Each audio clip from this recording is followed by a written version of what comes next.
I am the Tofu Golem. Please enjoy the video. In this video, I will explain how to tune a VW Beetle carburetor.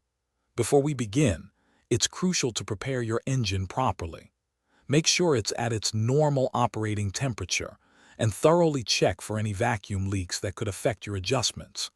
Having the right tools, like a screwdriver and a tachometer, will make this process much smoother and more accurate for you.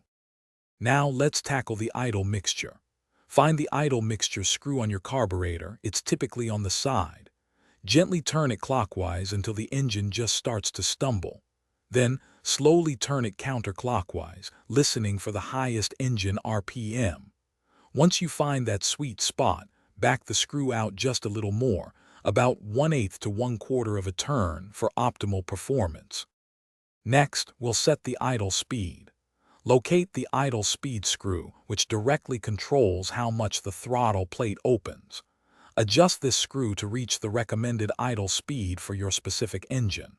For many VW Beetles, this is usually around 800 to 900 revolutions per minute. Remember, it's a good practice to recheck your idle mixture screw after making any idle speed adjustments.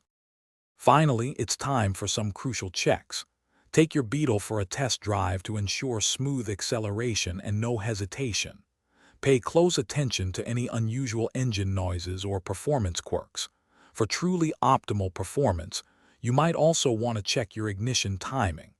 Remember, tuning is often an iterative process, so make small, incremental adjustments until you achieve the best results.